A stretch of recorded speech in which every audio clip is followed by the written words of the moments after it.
श्री स्वामी समर्थ मंडळी सगळ्यांना. मी आज बनवणार होते गुलाबजामुन आणि आपली समू बघा कशी मध्ये मध्ये करते. डायरेक्ट किचन वाट्यावर उभीच राहिली होती ती, तिला भूक लागल्यामुळे.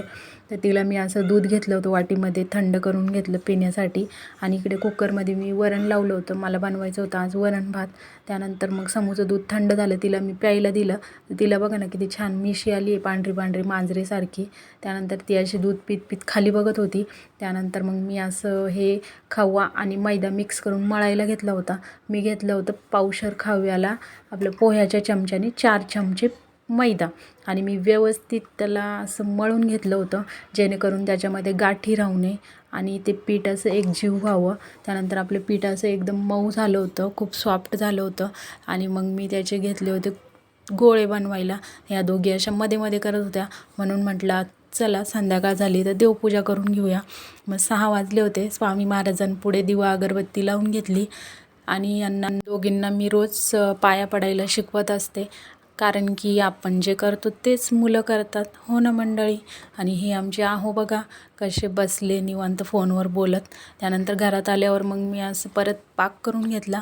पाक झाला की मग आम्ही हे असं पीठ घेतलं आणि त्याचे गुलाबजामुन तयार करायला घेतले.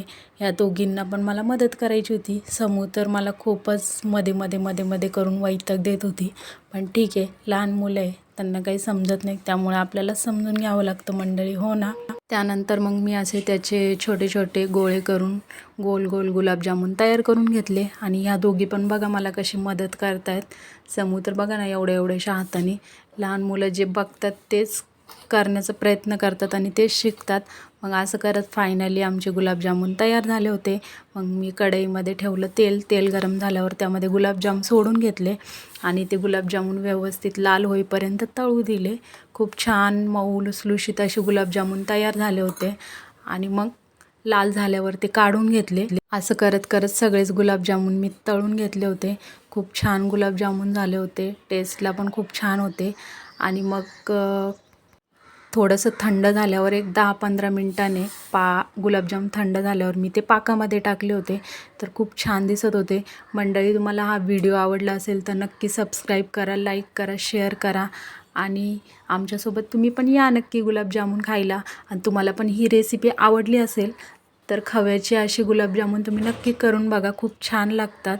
आणि खरंच आपले ते पिठाचे बनवण्यापेक्षा खव्याचे गुलाबजामुन हेल्दीच आहे ना. आणि हे बघा आमचे गुलाबजाम फायनली असे तयार झाले. व्हिडिओ आवडला असेल तर परत भेटू मंडळी. Bye bye.